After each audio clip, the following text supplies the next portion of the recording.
5 o'clock? Yeah, 5 o'clock. Call the meeting to order. This is Technology, Finance and Operations Subcommittee. It's Monday, February 27th, 2023, 5 p.m. Can we stand for the Pledge of Allegiance? I pledge allegiance to the flag of the United States of America and to the republic for which it stands, one nation, under God, indivisible, with liberty and justice for all. All right, first order of business, we had the minutes from our February 13th meeting. Make a motion to accept the minutes from February 13th, Technology and Finance and Operations Subcommittee. Second. Okay. Any discussion, changes?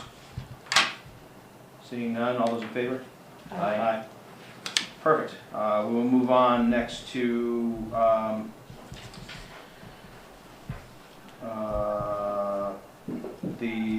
move to Aaron. Aaron, you guys met with Wilbraham Finance. Yep. And then you're supposed to meet with advisory, so we'll start with the meeting that you had with Wilbraham Finance. Yeah. Look at you, tan man over there. That's what you get for 7 days in South Florida. So, I mean, we more or less shared the situation we were in. We're in most of the major drivers of our budget. I think we shared the OSD increase, the increase for virtual schools, right? So, DESE and the state in general has pretty much said, OSD has said that costs for organizations that operate similarly to us are going up very significantly. 14% for private out-of-district placements, 4.5% for virtual schools with no capital, no utilities, no overhead costs. So Transportation. no transportation, Lunch program. lunch Keep program, yeah, a long list. So we're at, I think we shared that we're in the 4.5% range in terms of what we'd be passing over to the assessments. The real problem is because a lot of the numbers that you will see when I go through the cherry sheets are incredibly flat. That 4.5% gets pushed up to around 7% in the assessments because all those other items are at basically 0%. So that creates a pretty challenging scenario. We understand that the predicament that puts the town in. I think we're going to have a round table on, or I know we're going to have a round table on Thursday. We'll have a bit more of a presentation of that, share it with our legislators. I do not know if either the House or the Senate will have a chance, I think it goes to the House first, right? Has a chance to look at this and put in their own budget. So usually you take what's the most up-to-date budget. Right now it's the governor's, and that's what we're saying. So, Mark, anything else? Talk a little bit about regional agreement. I think that's fair, yeah. Okay. There's really, I think part of that meeting is really just to kind of, most of the finance committee is not terribly aware of how the schools operate. So I think the more communication you have with them, the better off it is for them, and subsequently the better off it is for you. You know, it might be, I was just thinking about this, what might be a neat thing to do is maybe every fall, take a date for finance and operations and maybe consider like doing a meeting with the whole finance committee and like just walking through like how a school budget is set up. More specifically is like we talk about chapter 70 and chapter 71 and we hear those numbers thrown around but people really don't have an idea of like of where those numbers come from and I throw it out there. It might be interesting. I don't know, Mark, if you want to bring it back and see if the members of the finance committee would be interested in doing it. Just a little budget primer to let people know. Yeah, I think the other part of that, and we've been doing this a little bit in more recent years, is we've never closed the loop between when we started the budget process and when it gets finalized. Now, in the last couple of years we've had it typically, we've met with FinCom in the fall, because I always thought, well, we knew you said your budget was gonna be light, but it really doesn't get finalized till sometime in July, far after the budget Budget season's cycle over. ends. And so we never really hear it, how did it work out? Right. And so I think the more you can close that loop, Mhm. it's a good thing to understand. I mean, did you come out better, did you come out worse, is it expected? I mean, Right. where's the pitfalls this year? And one of the other things that we did bring up at school committee last week was looking at our roundtables and sort of when we do those in the year. And truthfully, I think that when having one in January and one in March, I think it's a little bit tight on budget season. I think having something in the fall would actually make more sense. Sort of getting everybody in the loop as far as, you know, if you do one like in November, by that time you've pretty much done meeting with building leadership, you have at least an idea of what's happening. We don't have an idea of what we're gonna be in states in terms of revenue, but, you know, so that was one of the things, and maybe we could dovetail, you know, discussion with finance on that, where we can sit down and do a roundtable and maybe even have a presentation that sort of simplifies the process, not just for the finance committee, but also for the public, to let the public know, like, where did these numbers come from? Because once you get on the school committee and you start studying this, you realize, like, oh yeah, that's where it goes, and you do your orientation, and you think, you know, okay, that makes a lot of sense. But then when you actually dive down deep and you look at it, you realize just how hocus pocus some of the numbers actually are. And, you know, when you look at, you know, your Chapter 70 reimbursement, and you look at how it ties into wages for the people in town, the property values, times, you know, a number, just a random modifying number that's created through the state. I mean, it would be interesting. So, and Mark, you're right. I mean, having some type of conclusion to the budget process, and also a kickoff into the next year. So. We've done a little bit of that over the last few years, and but I think it could be improved. If we did like a September. No, I think if you do one in like June or July, before the end, like at the end of the school year, I think that, I mean. Well, you don't know until July what your budget's gonna be. Well, I mean, And then but, it's hard to get people together in July and August. but you know what's been expensed from the year before, by the end of the school year. Well, I'm not talking about that, I'm talking about like, The year for just ended. like the FY '24, Yep. all right? We're talking now with FY '24, the school committee's all, I mean, but we don't know what we don't know what these final numbers will be Yeah. until Yeah. July. And we don't know what the Well- impacts are gonna be. Yeah. What we would say- commit to when the budget is approved is if the difference becomes, so if suddenly Chapter 70 goes up significant, that Or- just flows to our E&D. or So the regional budget doesn't transportation, change, but it yeah. goes to our E&D, Yeah. yeah. But it's good to know where to do Absolutely. that, absolutely. And I think it's incumbent upon the committee to be able to present to finance and advisory to say, this was our ask, this is what we received, Yeah, exactly. and this was the impact, so we could look Yeah. retrospectively on it. If I could just, just to finish that thought, I want to be clear, just again, for folks who don't understand what happens in schools. It's not like you close the books on June 30th and then could give a report the next day. You have until the end of October to file what's known as the end of year report, which is when you know how you spent your money. I would say most districts request an extension because it usually takes more than a couple of months to figure out how you spent your money. You were the first business manager I ever worked with who got it in on time, so props to you for that. But The I other, would say can't do it in July. well, no, the other thing to think about Many is, years getting it in late. but you still have to do Thanks the for audit, doing you that still have to do for the us. audit, right? So what a lot of people don't know is that at the end of every year, you have Melanson Heath that now shows up, or I think it's just Melanson now, but they come in and they basically, they audit all of the expenses for the year. And you have to wait for that audit report to come out before you can actually say free and clear, you know, this is where we ended up budget-wise. So, and that usually is October. So I would say he closes the loop, but not Yeah, to you start guys till directly. October. No, that's right. Because he Oh, does it yeah, in no, his school, clearly, he but- does a presentation. That's exactly what I mean, the finance committee never gets the feedback. Sorry, one at a time. The finance committee never gets the feedback of how it all worked out. Right, we just come to you the next year Yeah. and say we need more But money. it, Yeah. but it does come up though, because it comes up at the school committee meeting when we talk about the audit outcome.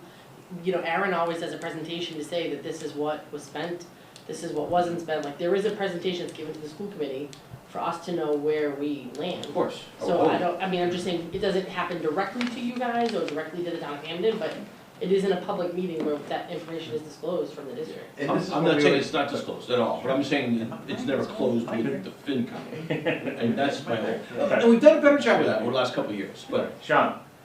I just want to say, that's what Carolyn was saying, have a state of the schools, right? Oh, yeah. Have a state of the schools meeting where we sit down and we say to finance and to advisory, like, okay, this is what you gave us, this is what the budget turned out to be. Chapter 70 was less than what we hoped it for, it was more than we hoped for, so chapter 71 was this is where all the things landed, and because of the decisions made, we have extra in E&D. Because of decisions made, we had to lay off some teachers. Because of decisions made, whatever, we could, and that's what you're looking for? yeah, like, this is how many programs Right. changed because of the budget. Because of the budget, right. Because you don't wanna talk about programming changes before, now, because Right. teachers Very get dangerous. impacted, and we had that experience a few years back, and it was Yeah. difficult for people, and I get that, but Right. impact, right? Yep. So Doug, you've been in and out of the schools for longer than I, Most of my life. most of your life. Have you ever seen anything like that in the past? Because that came up and it makes a lot of sense. To answer your question, no. Nothing by way of a formal feedback.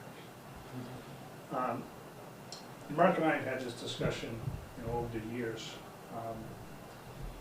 And it would certainly serve the function of informing, or fully informing the people who are making the decisions, on a going forward basis. But from our perspective, the town of Hamden, we always have a special town meeting in the fall.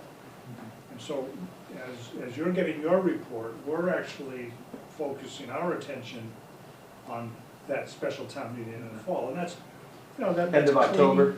Yeah, usually end of October, mid-October. When we're cleaning up loose ends from the previous year, we're trying to establish our tax rate, we're trying to, and so, for better or worse, the focus is elsewhere. And so I think, to your point, Mark, while it will certainly serve a function, I think the town of Hamden, I suspect it's not that much different for you, and the school district are busy trying to do what we budgeted to do. I mean, we're in the process of actually implementing, that operational year. I guess what it comes down to is a priority. I mean, is there enough time to put this into the calendar and say, this is something that we should do? And do we feel that there's the value in it? I mean, I've heard it, I know we've done it. We've tried to do a better job of relaying it, but, we talk about the state of the schools. I mean, one of our functions is to serve as liaison, one of our major functions is to serve as a liaison to the public. And so, if you ask 10 random folks on the street how the school budget is set up, none of them are going to know. At least this will give us a format for that. But more importantly is it'll serve as a sort of a session for, sort of a learning session for everybody so that we understand how school budgets are set up. And then look specifically at, sort of, it would be like a recap, and then, as Sean put it, state of the schools, where are we now?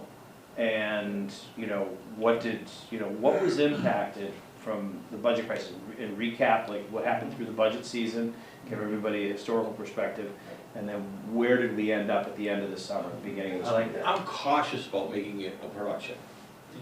I wanna make this a working group, right? I wanna make this something functional, come out of this. I No, don't and I need to think be. it could just be the Wilbraham, like, inviting your group, Yeah. inviting the Hamden's group, and then it's school committee and the business office, that Yeah. it's just, it's not having all of the representatives there, it's just No. having the set of what that agenda will be, is just saying, state of the schools, it's What's the mainly goal Aaron of and the meeting? John. What's the goal of the meeting? Let's trigger out what we need to do. That's exactly it, but as I'm listening to this, I don't wanna make it a production.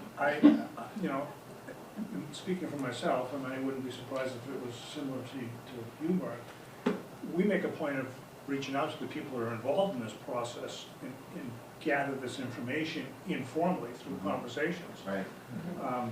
So, I mean, what's the purpose of this? I mean, for those of us that are interested, we make a point of knowing, of finding out. So if it's a matter of informing the town governance, that's one issue. If it's a matter of doing it as a public informational kind of, you know, that That's a whole different. exactly, it's a totally different focus, a totally different production. And it's difficult not to be cynical, given the reactions I've seen over the years to different things. But think about the public informational sessions that you run on different topics and the type of turnout that you get. Unfortunately, it tends to be pretty disappointing. You know, until it becomes a pointed issue which is directly impacting people, most people either don't have the time or the inclination to turn out for these things. So if it were to be, and I would agree with Mark to avoid it becoming a production. The last thing we need to do is burden either the schools or the town with more things to do. Yeah. Right, that's Right, we not, already that's have not enough. my hope. Yeah, no. But there is definitely a value in that succinct feedback. You know, here's what we thought was gonna happen, here's what happened. And here's what could have happened. And here's what the impact of that happening was. Yeah. You know, it's something in the nature, you know, of a page or two. I mean, I would shy away from a scheduled meeting. I go to enough meetings as it is. We always run that. Rule number one, what can be done as an email instead of a meeting, you know? Kind of like Howie Carr says, you don't write if you can speak, you don't speak if you can nod, you don't nod if you can blink. No. So the upside of that I see is that if you were to summarize it and send it out in an email, it would certainly provide a lot of information. The flip side of it is, and we've never done it before, is I can see it generating an awful lot of questions. And now we start to get into that dangerous area where you start exchanging emails back and forth, Yeah. and all of a sudden you're violating an open meeting law because you've got 6 people on an email chain and somebody responds without reading, the CCs on it. I am not necessarily advocating for an email, but I think just a regular meeting that could recap it all, have some dialogue around it. utilize I the think it makes a lot of newspaper. sense. Level or at the subcommittee level? Oh, I think Has you to do be that, at the school I think you should probably do that at the school. Has to be at the school committee level, unless Okay. the full But committee delegates to the But we subcommittee. could easily just change the schedule, because I think, as I look towards this upcoming meeting and I look at the budget roundtable, it's kind of like, well, what we did in January was more effective in January. But we probably would have had that even in the fall to look at, things that you might be considering for, CPA projects, et I'm not cetera. even sure if you need the school committee, if you just got the administration. Right? I mean, they can give us the information we're looking for. Yeah. We're not looking for, Yeah, like. the downfall to that though becomes Like that Wednesday. everybody's gonna show up because they Huh? wanna Like know. Wednesday. what's Yeah, being that's discussed. exactly what I'm talking about. But just get a Like recap Wednesday. of it. I mean, Except this is what happened with everything that we did last year. and here's how it impacted our operation. It's that weird gray area of you're gonna have people who are gonna wanna participate or I'm not attend, excluding and anybody. then it's, no, but I mean, that's where other school committee members may wanna attend just for That's informational fine. purposes, as I'm not long saying, as but I was just saying, it's no one not, talks, they I can. don't think it's required. I just think it's important to get the information out, so. Well, I'll tell you what, why don't we, I say take it to the full committee and see what they say. Ronnie, can you do me a favor and just send Erin a note and just have her add to the meeting on Thursday to the agenda, and just, we'll add this to a Did discussion. you guys already review the agenda Can, for Thursday? I just got a copy of it Just today. can I just segue into something else around this? We touched on it during the recap, but, and I don't know if this is true or not, but I saw in the reminder last week that there was a comment that I wrote, I copied it down. There's an additional $533,000 request for capital projects. The school committee will have 2 articles on each of the town's annual town meeting warrants, one for budget and another for the capital projects. That's not the Wilbraham process. Wilbraham uses capital planning. And unless it's gonna be for this school, which is a different issue, but if it's a town-owned building, you just go through the town's capital committee process. I wanna make sure we follow a process. I think it's, We've sent, our forms in, we've met with capital, yeah. okay, I just didn't, it almost sounded like you were asking for an article just for your capital projects through the, and I. No, that should be coming through the capital. Through the capital, unless it's for this building, and then it's a different issue, and you wanna. Correct. And that 533 was just that, Yeah. that was listed at the bottom of the second page Yeah. of your finance. As a Again, matter of fact, I read it in the reminder, I wanted to make sure we were going through the process. Yeah, those would have gone through the, Capital planning yeah, committee. the capital planning committee. The other thing was, and, this was just a comment, that, there was a note that to fully fund the school's request, that the town of Wilbraham would need an override of 3.5% to fund the increase. That's not accurate.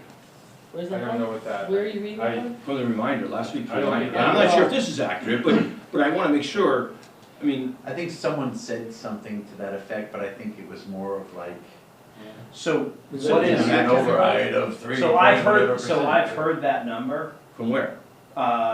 from several members of the finance committee. No, So if we, we've never mentioned that, we've never talked an override. with our initial, if you look at our initial budget ask, okay, go back to our initial number that we came out with. We're $1 million under the levy limit. We have $1 million capacity to increase taxes beyond the normal increase. There may not $1 be. million under levy. The question became, is we were 2.5 million over year. And so when we looked at our budget numbers, our initial proposed budget numbers, okay, that was where that discussion arose. I know that never came up during the finance committee meeting, and I actually spoke to Nick, I called Nick, the town administrator, around that. I said, has that been discussed at the select board? He said, no, not at all. So if you So, put, I just wanna make sure, Yeah. when we use override, it's a very powerful term, obviously. Yeah. And I wanna make sure we're not, it's an inflammatory term, I wanna make sure we're all on the same page, that's all.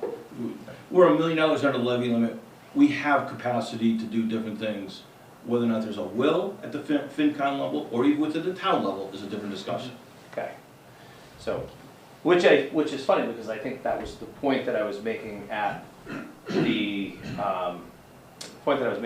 at the first roundtable, was asking about, you know, how much wiggle room do towns have? So that's helpful to know that, you know, there's $1 million under the levy limit. Under the levy. Right? But the discussions that I had were centered around, and I don't know, I didn't talk to anybody in specifics about it, but I would tell you that the numbers that I was given, if we were to use our initial budget ask, right, without making any of the subsequent cuts that Aaron has done, kind of whittling away the budget, and I think it was around 7%. It might have been 6 plus. 6 plus, it was close to 7%, but that was where that initial conversation came from.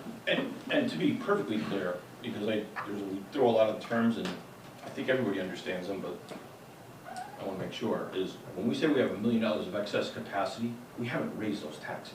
It's not sitting in a bank account. We haven't taxed the taxpayer yet. So if we go to the If you go up 2.5%, to 2.5%, that is the extra million that you have, that's your levy limit. we have $1 million on top of the 2.5% for this year. So, but we would need to raise all that money. We would have to tax the heck out of the taxpayer to get to that money. And that's where the lack of will We're goes. suggesting there might be a little objection to that? Yeah, thank you, Mike. Yeah. And you guys are in a similar scenario too, right? You guys are excess capacity. We have We've, surprising amount of excess capacity, but that's from years and years and years Same of thing. taxing under the limit. Yes, same thing in Wilbraham.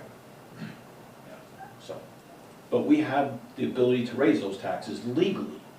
correct. Legally. Maybe not politically, but legally, Without an override. without an override. Would require majority town meeting vote. Yes. And no ballot, no anything. And I don't want to give the impression that, you know, I'm suggesting this in any way whatsoever. I mean, No. we actually have a lot of capacity left before we would even hit a 2.5 trigger. In Hamden, yeah.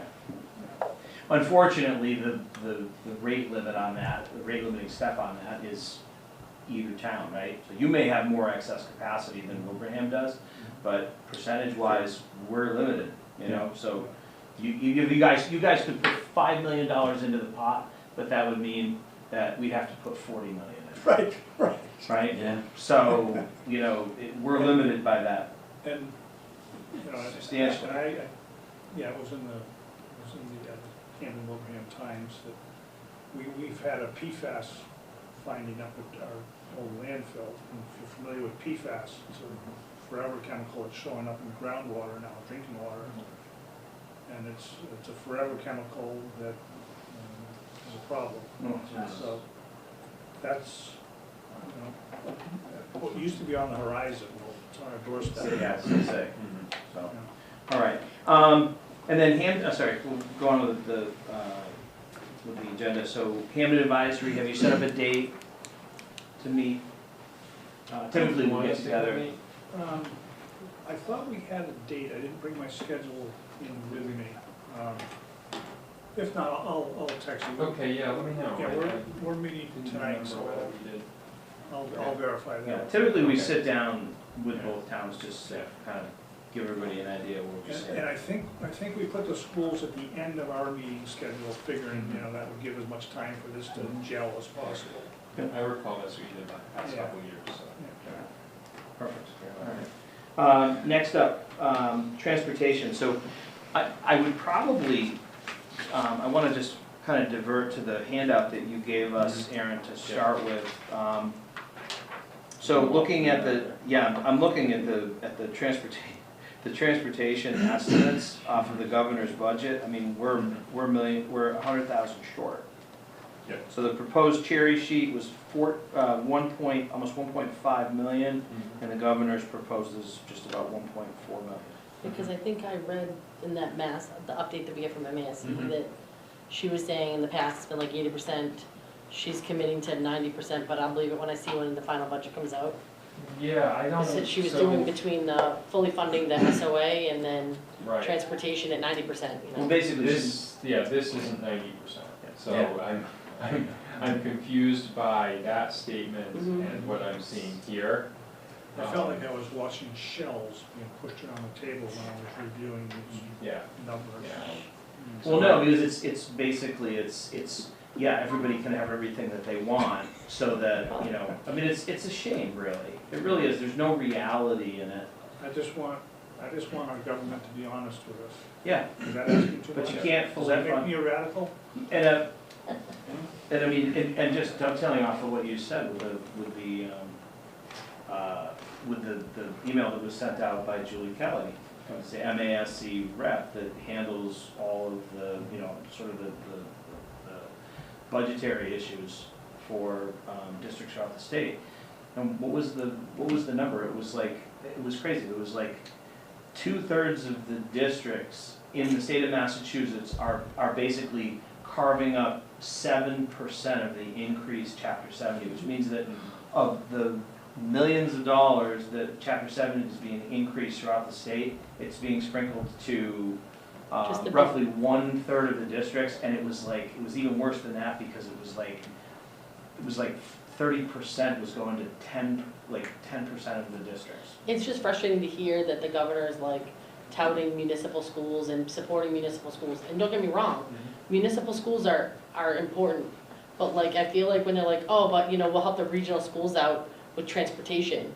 Oh, hey, great, you know, thanks for doing us a solid. Yeah. But like, you know, we could use that SOA money too, you know what I mean? Well, We're equally as impacted, only we have 2 towns, and in some cases, there's 7 to 10 towns in one school that don't get any money either. I just did the quick math on this, and that my math is correct. It's a 3.7% increase in our aid. Oh, what percent? 3.7. Is the Sure. number I came up with as. Sure, in the receipts, in the- right, but then you go down to the charges. Well, 3.7, I use net receipts as for my calculation. Yeah. And it's Which mostly school choice. ordinarily, that would have been Yeah. pretty good. But, you know, 5 to 8% inflationary environment, we're losing ground. Yeah. So what this means is that under this proposal, and granted, this is only the governor's proposal, Yeah. a pretty significant portion of this is gonna shift further onto the town. Yeah. And Mhm. that's the upshot of this. Because they're gonna do, there's all kinds of funding going to charter schools and which takes away from us. Well, when the out-of-district placement's got a 14% rate increase approved, Without any consideration given to the districts that are actually paying that increase. Oh, So, yeah, it's disappointing. So, did we have any discussions? We talked last time at the school committee level, we talked about, sort of looking at, a little bit more specifically about, potential savings in, bus Transportation? route and Yep. transportation. So just want to know if we had any updates from. Nothing new on that. I told the collaborative that it would be really helpful to know for the beginning of March, so that's coming up in a couple of days. Just to throw it out there, I'm expecting something in the range of maybe a couple $100,000. Wouldn't be much more than that, but Okay. that would certainly be helpful in this current scenario. yeah. So when I hear about that, I will report it to the school committee, hopefully this Thursday. If not, then watch their email, because we'll have to communicate. It would impact start and end times as we discussed before, but Ronnie, I don't see it listed on the agenda. Can we just put transportation on there? and John, would that be Are you realized talking about the from full committee one? rerouting, from consolidating and rerouting and yeah. squeezing out as much efficiency as possible? Unless it's part of his update, he or Aaron's update. Without putting the kids on the So it bus wouldn't for an hour and a necessarily be on the half agenda. each way. No, I don't think that would be the impact. The main impact some kids would see is that they'd So, be going no, to because the school second is the later and second getting home roundtable. later.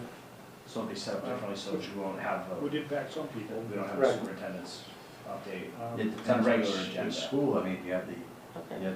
YMCA program, you have after-school sports, you have, all kinds of things. All right, so hopefully, so Ronnie, we'll add that. Did and you then, review that agenda, the roundtable agenda with Michelle, too?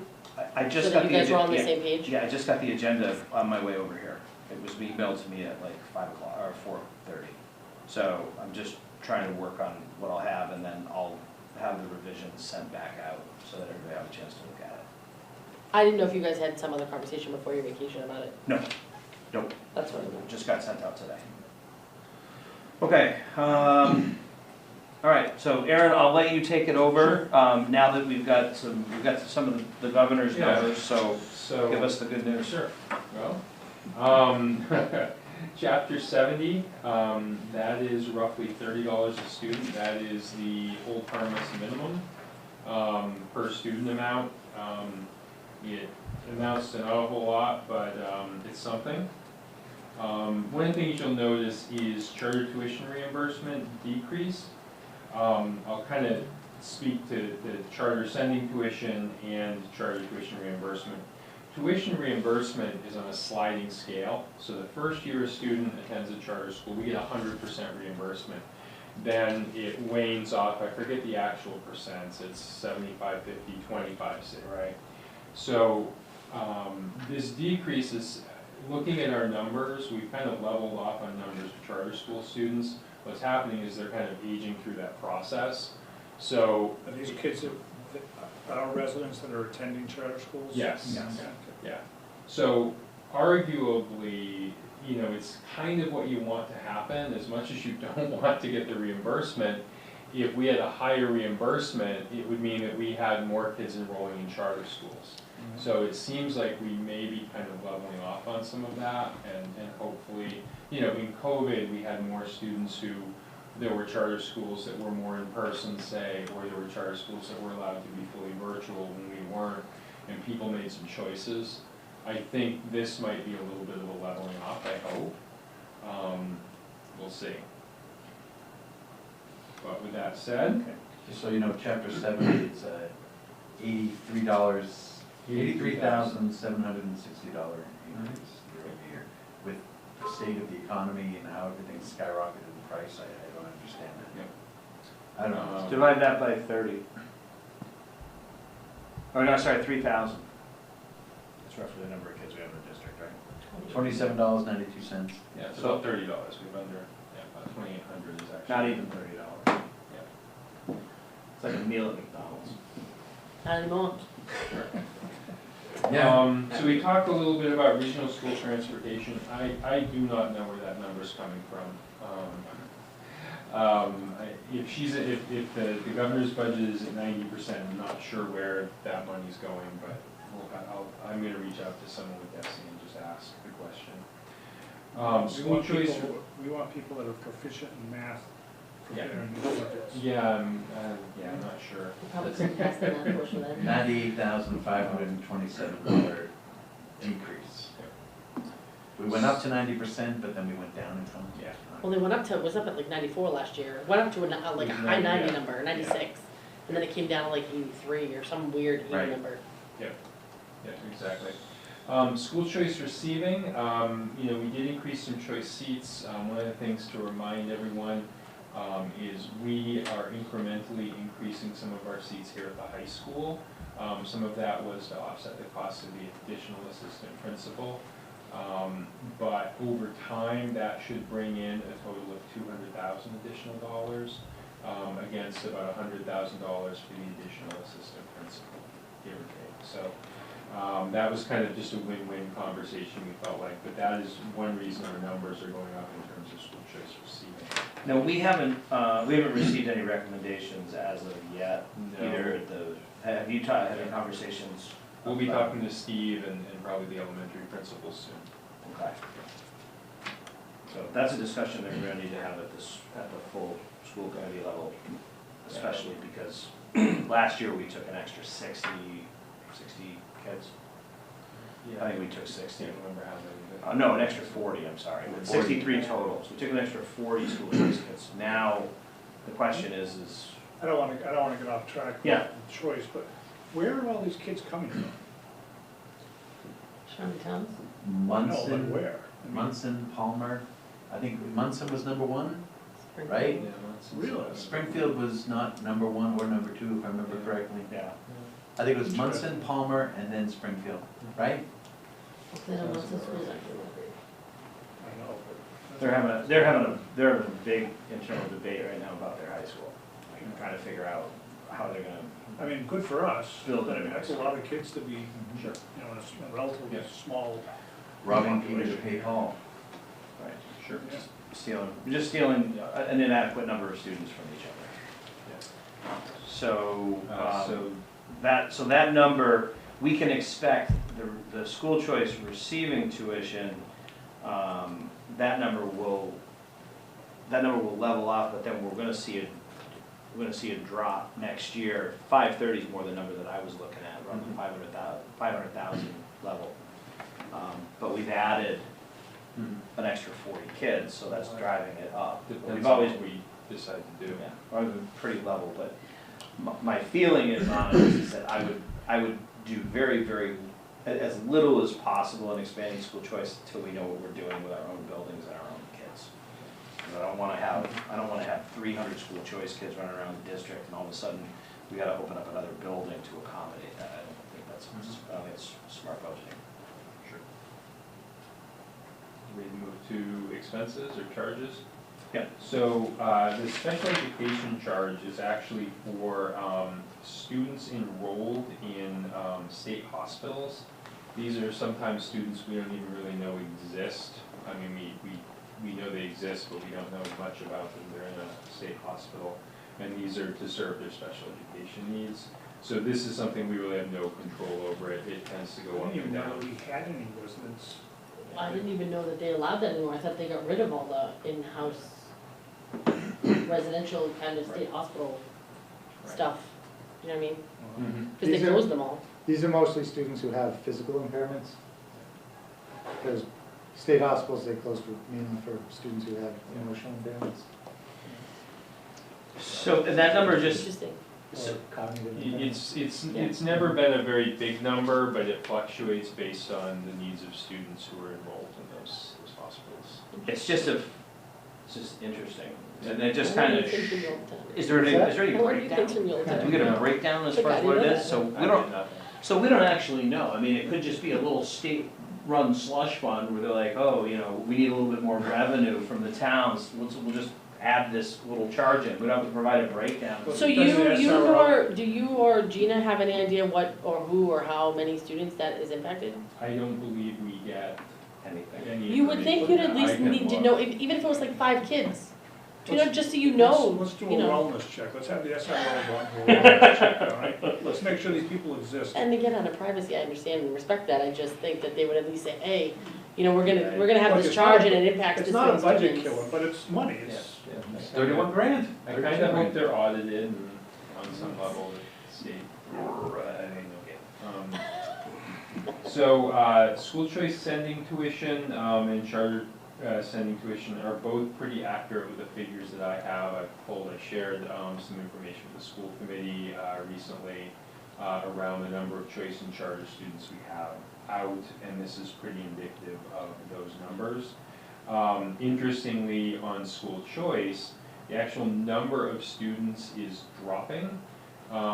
The thing bringing it up is there's a little bit of that additional special education cost, but additionally, virtual schools were provided that 4.5% increase. So our virtual actual enrollment has dropped, but our actual cost for virtual schools has stayed level or risen. So it's, They're earmarked it's to a get good gig. additional funding as well, at the, Yep. like the TECA programs, things like that are supposed to get more money, and we'll even see from SOA.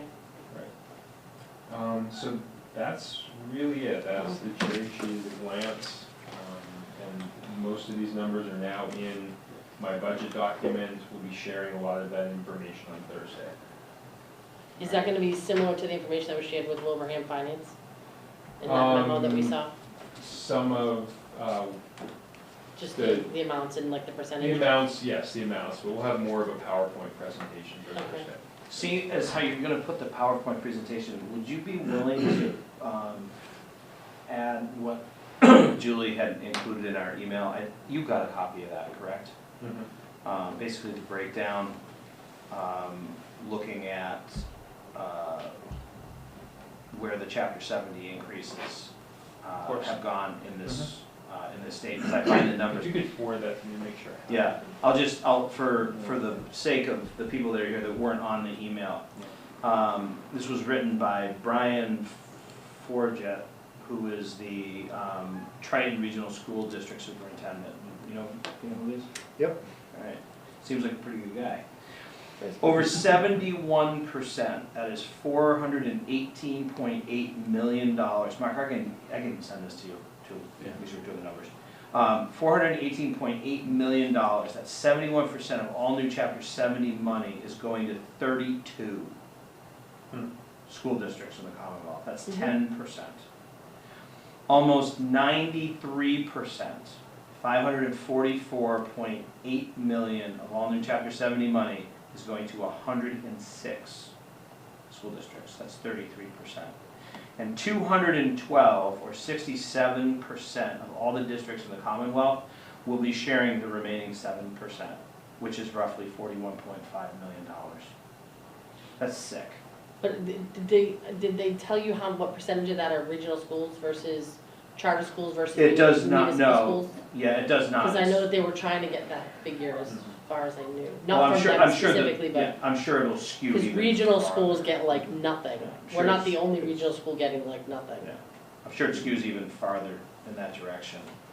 it's interesting in an era when you hear so much about equity, everybody wants to establish equity, you end up with Oh, yeah, results like that. in programs that don't have to do all the same requirements. Because I know we've touched on it once before, but like charter schools they don't have to participate in MCAS, but they still get funding? They have to do MCAS, they do get relaxations on a lot of things. One of the main things is teacher standards, so a lot of unlicensed or people licensed for maybe different subjects than what they're actually teaching. What if the dollars are driven more by, not so much by region, east of 495, west of 495, however you want to frame it, but more around like suburban, city towns. I would think the big cities, I would think Springfield was a big benefit. Yeah, benefit or there. Springfield, Worcester. So those are your Boston. those are your SOA districts. So that was the Tons of the money. funny part about the governor's, you know, when the governor released her budget, and the office was basically like, we're gonna fully fund the SOA at 100%, the Student Opportunity Act. And at the same time, we're gonna increase funding for transportation to 90% for regional schools. And it was basically like, everybody's getting everything that they want, it's Christmas. And I was sitting there looking at the numbers, I'm like, there's no way that you're gonna be able to do this with the numbers that you have.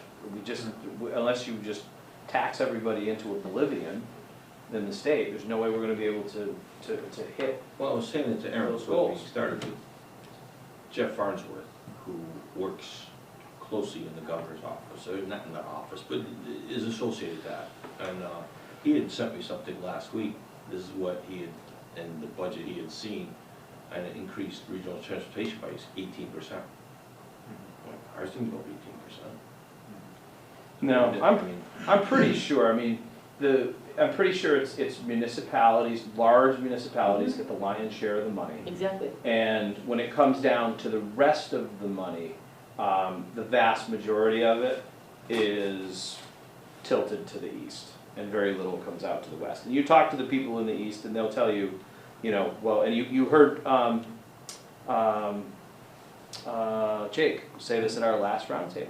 It's like when you hit the people in the state with the fact that, you know, that the districts out west don't see nearly the revenue that the districts in the east do, their response is, well, we're 70% of the economy in the eastern part of the state, therefore they should get the most money. But, I mean, Patrick's number that he raised from the Boston Globe, you know, the per capita expenses in Boston Public Schools is $24,000 plus a year.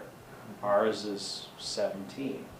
So when you look at the amount of money that they're spending, why is there such a disparity? Why are we talking literally an $8,000 per student disparity? But I think the charter schools has a different figure than regular standard municipal schools.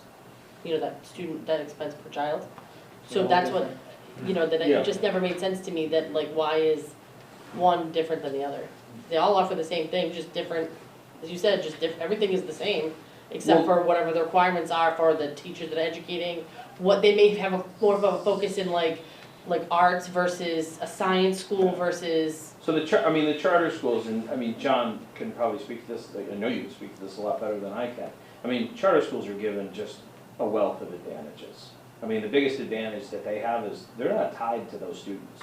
So if you have a student that is, you know, that is problematic, and the charter school deems them, you know, if they don't want them, then they can transfer them back to their home districts.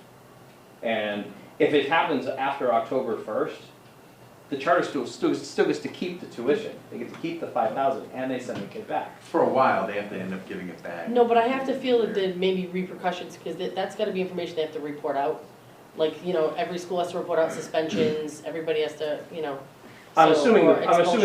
assuming the per capita expenses for charter schools is substantially lower. I would think No. so.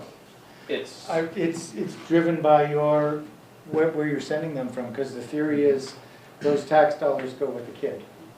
So, for example, in Northampton, we did have two Proposition 2.5 overrides when I was there. Each time, the cost of sending a student from Northampton to a charter school went up. Because the idea is the part of the 2.5 override associated with that kid, you had to go to the charter school they attended. So it's all different. I mean, you can have kids from 10 different communities from attending a charter school, they're all getting funded at different levels Different based on levels. the towns they come from. But to your point, I would say probably the biggest advantage they have is that they don't have to transport kids.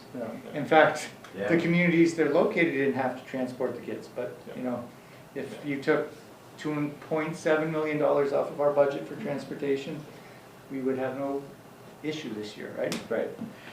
We can eventually find it. Just see if we can cut it some other ways. So one of the last agenda items, we did a little bit on technology, and that was actually part of the capital requests for this year. There was quite a bit on technology.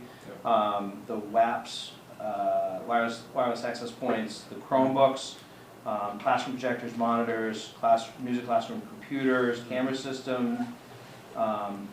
So all of those were, I'm gonna say 65, so maybe 450,000. Yeah, for that. So, were there any other, I don't know, did Bill mention any other technology needs? It seems like we're kind of hitting. That should be a cover us. It's a pretty exhaustive list. I just think, I'm forgetting exactly where this came from, but I know there was a discussion about whether we should be replacing those things or Yeah. getting, Yeah.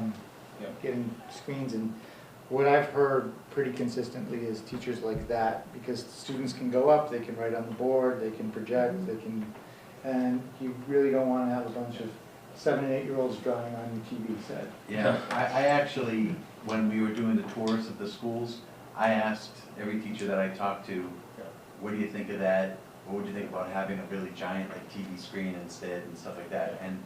And they were basically saying, even if it was touchscreen TV, it still wouldn't be good, because a lot of times they would have the kids, you can draw on it, make marks and stuff like that, and especially with the younger kids, when they're learning how to spell, they can go to the board and they can write over the letters and stuff that are there. I don't know if that's possible, and by the way, I don't think any of these are touchscreen. No, those No. aren't touchscreen. Yeah. Just, Listen, they're smart, but they're not that smart. Touchscreens are substantially more expensive. Right. all right. Because I think that there were a few teachers that, like, I want to say, that just before COVID, had talked about the potential of trying to pilot a smart board, one of their smart boards put in a year, just before COVID. I thought 1 or 2 classrooms had a smart board. They were gonna pilot to see if it worked, but it's like similar to, if you write on the board, it makes it so that it goes onto a screen, There's so. a couple different versions of that. Yeah, I thought there was like 1 or 2 of them in the district There's somewhere. Yeah. The one thing that I did hear consistently is whatever we decide to use, they want to make sure that we give them instruction on how to fully use it. So, I think they're still finding out stuff about this. I gotta run. Yes. That's my next, Doug, thank you very much. Did you have anything else before you take off, or? oh no, I'm curious about TWB, but I'll have to hear it from Laura. Yeah, I'll call you later. Yeah. Give you the update. I don't know if there's much of an update. I was just gonna ask you guys before you done some. Yeah. Good night. I'll be talking with Mike and Dave on Wednesday. Okay. We'll have some updates at the meeting on Thursday. Okay, At this so, point, we're just trying to get moving costs mainly and construction costs, if we Yeah. move some The things. biggest construction costs, we'd have to do office space build outs and cubicles and things like that in multiple places, and so. it just, I mean, I will go on the record and say, I think doing a unilateral approach to that makes little sense to me. I think that if we're this close in strategic planning, we should have a comprehensive building utilization strategy and not paint ourselves into a corner Yep. by moving stuff and then end up moving it again. I think it's just, Well, you're gonna get numbers. good. Mike and Dave are working hard on them, and I don't wanna tell them that we're digging a hole to fill it back up. But I have Ronnie, it and need it, then you kind of have it. Ronnie, once again, I don't see TWB on there, maybe we can add that to that. The other stuff, and I'll go over this with you guys, because it's finance, so basically the call to order, guest introductions, and then basically Aaron was gonna do. Who's coming? I'm sorry. So this is same group as last time, so finance, school committee, advisory, boards of selectmen, planning board, capital planning. So is it just the community State members reps? or like reps? Yeah, that's what I was kind of, I was leaning towards that, but I didn't want to just be like, Wait, reps say coming. again? State reps? State reps, yeah, So Jake's coming back? Do we have- hopefully, yes. I think Jake had confirmed, yeah. So, and I know, Sherry Spinks was gonna come too. So Bruce, I don't know, Bruce was there last time, he's from, Angelo's office. I'd love to get Angelo and Brian here, but, so we're gonna have that. So basically, Aaron was gonna go over sort of where we are in the budget, sort of state of the budget. Then we were gonna do a quick overview on capital planning, and the CPA applications, I know you submitted those and kind of update people on where we are with that. John was gonna do capital stabilization fund discussion. I think actually Aaron's gonna do Aaron's that. gonna do that, okay. Right. And then we were going to, do the, what did I give you for topics? I gave you, It's gonna rain. Bonnie? I gave you, You're not gonna wrap it, you're not gonna wrap No, Budget recap, GWB. transportation. transportation, it. Good for you. TWB. Okay, so transportation, like we discussed, TWB, / strategic plan update, and then closing remarks and adjournment. Is there anything else?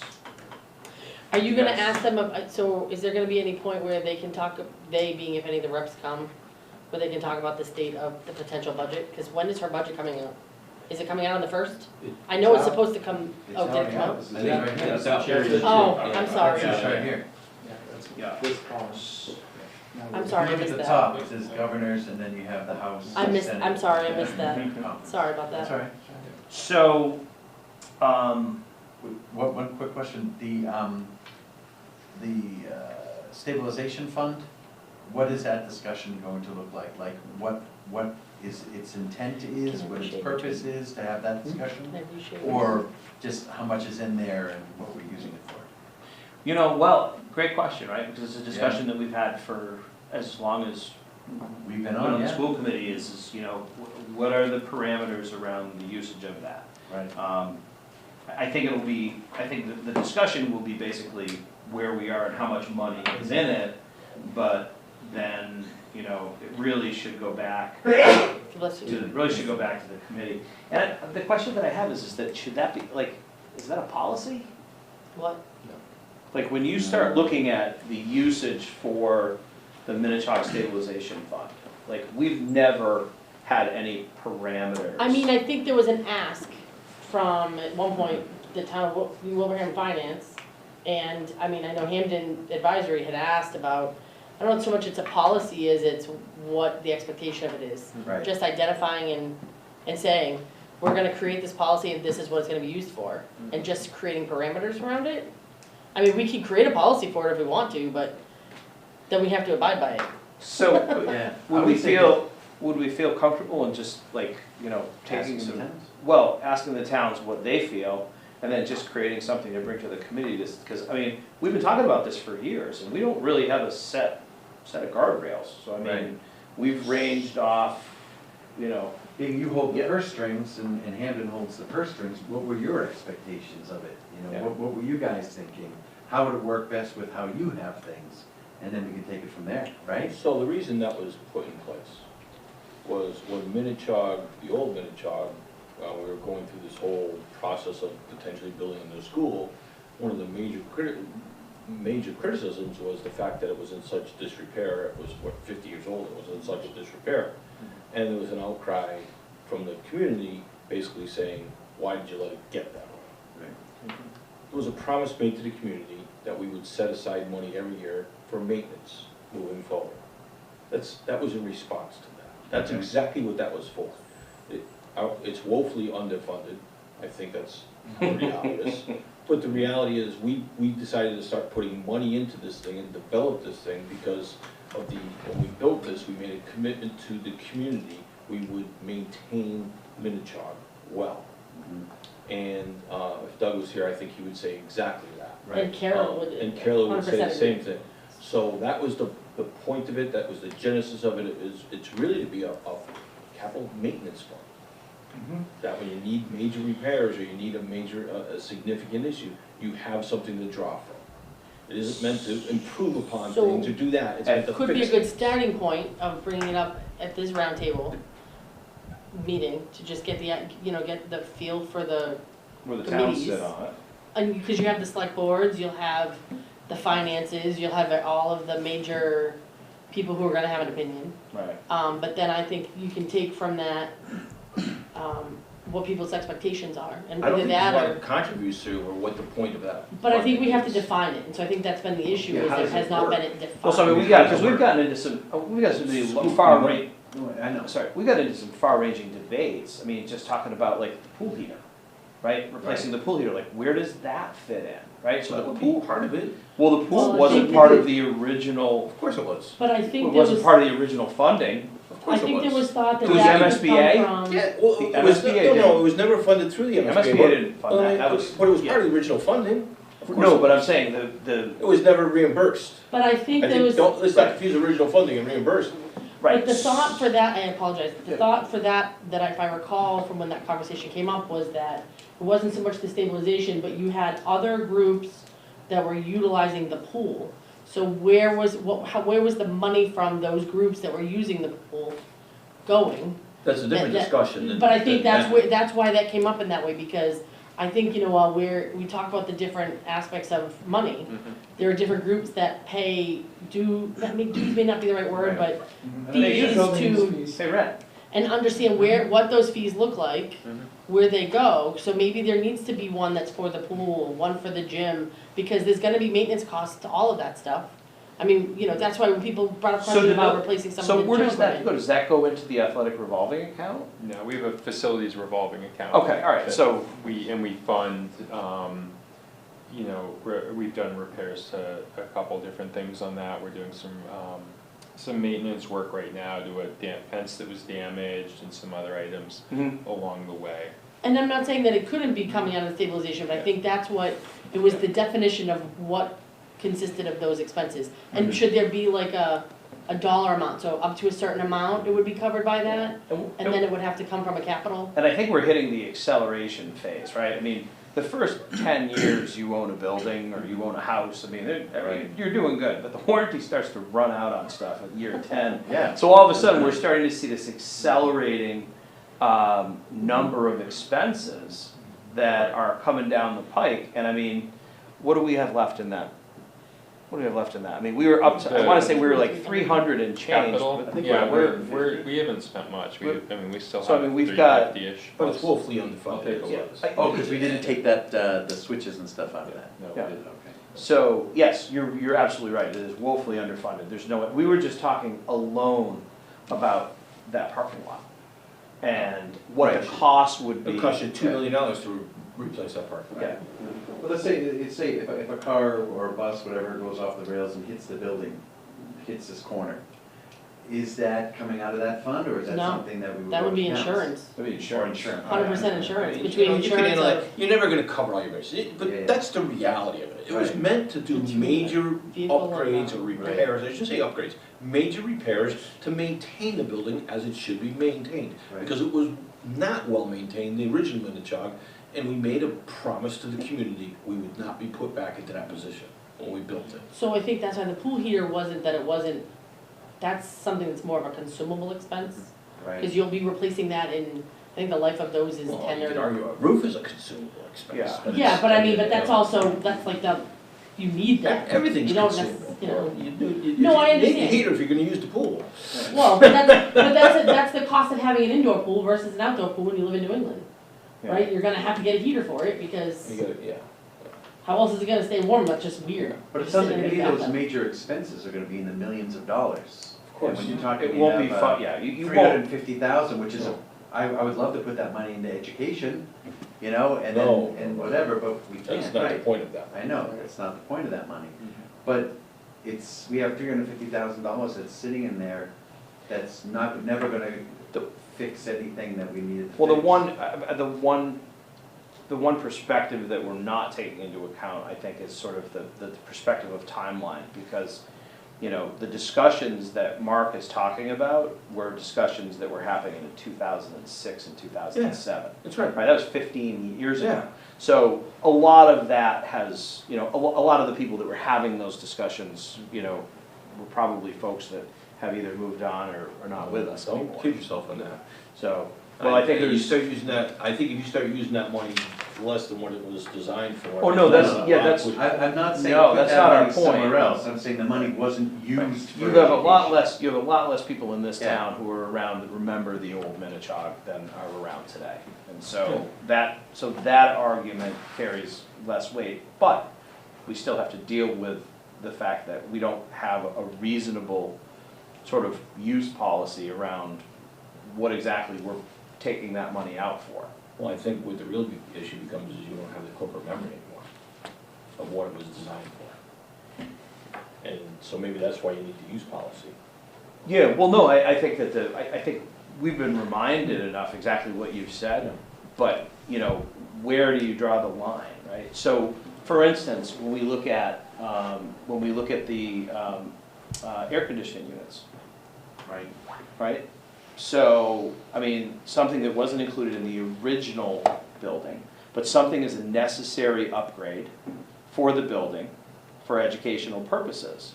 Does that qualify? I would think not. That's my own perspective. Okay. It's not a maintenance thing, that's an upgrade. Okay. I think you might be able to address it by creating a capital plan that's approved by the school committee that says how you're gonna spend that money. Like, Yeah. the example I like to give, and it's never been done this way anywhere I've been, is when the building was built, you have, say, a 30-year roof on top, whatever. So you should say, every year, we're gonna put 1/30th of the cost of a roof in that, and then when it comes time, we have the money.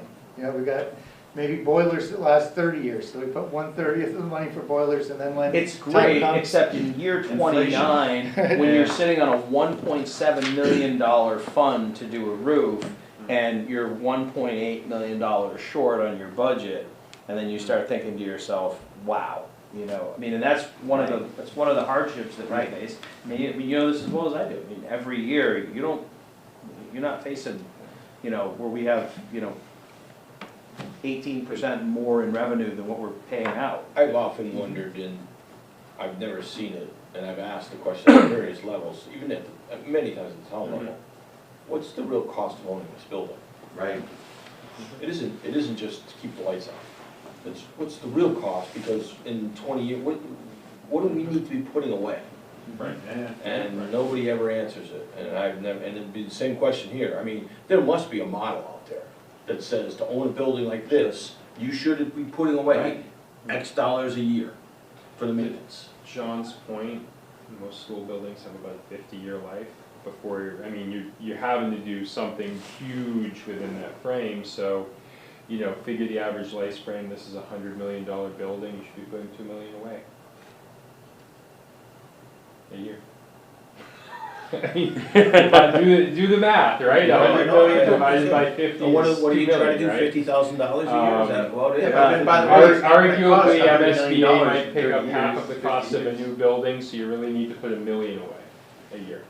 What do we have, a 55-45 split on this 55, building? We had a 55-45 split on this building, MSBA. thereabouts, yeah, I ballpark it at 50. But you end up doing it in reverse, I thought it was right? You 60. take I thought out it was 40-year more bond, 60. you Right. pay off the Yeah. bond, and then it's Right. pretty much, you have a decade. I just thought it was only of 60%, I buildings. didn't think they covered. It's like- Well, I thought And it was- also, I thought it was $200 million 62. building is That gonna was cost $200 62% million. funded. Yes. By the SBA. So you might as well be putting. That number sticks in my brain. each year. All right, I don't know. Yeah, I don't know. I it was a have to look back at the sizable numbers. contribution by the MSBA. Mhm. I mean, what did we bond, what was the total bond to build this building? It was like $30 million or something like that. It was not overwhelming. You do that today and you Yeah. 5 times that. Yeah. Sean, you were saying something, I'm sorry. No, it's okay. Anything else? Nope. Anything you guys wanna add Yeah, for next for discussion? future agenda, so it's something Joan and I talked briefly on and stuff. I want to bring this up, I don't know whether it's to the committee or to here, but, so I went to a school in Danvers, Massachusetts called St. John's Prep. And every year they get money from people who graduated, and that money is used to defer tuition and scholarships and pay for buildings, and it's a massive amount of money that they bring in this year. I would dare say, we're talking like tens of millions of dollars that they generate each From the year alumni from association. alumni association. Now, I know that's a private school versus a public school, and the private school can do what they want, but is there an organization, is there an alumni organization? Because I know Kate Belsky, she got some award for, I thought, the alumni association. I thought there was something, is there something here like that? I don't know, more likely than not, that alumni association is a separate entity. Most schools and colleges have an alumni, it's a separate entity, so even at that. But yes, they have an unlimited number of slush accounts they can have as a private school. We're limited, we don't hold alumni money. Yeah, but if the alumni association is another, like what, Yeah. right? If they're like what, and we can talk, I don't know if this is even allowed, but have a conversation with them and say, hey, listen, we will support whatever you wanna do, you wanna have functions, whatever, like, let's ramp this up so that we can start So this is all, benefiting yeah, from so this is, alumni. yeah, these are all 504s that would exist outside of the Outside, structure of the yeah, school yeah. district. Yeah. And by the way, I mean, we can have discussions about that. We've talked about, using, we've changed policies within the school district to allow advertising and sponsorships within the school districts.